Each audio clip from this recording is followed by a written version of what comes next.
הסיפור שלי הוא על איך קמתי הבוקר. ישנתי כל כך טוב, זה פשוט היה נפלא, עד שהשעון...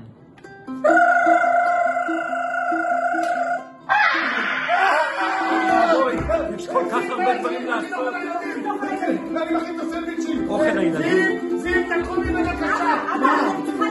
הכלב צריך לצאת החוצה.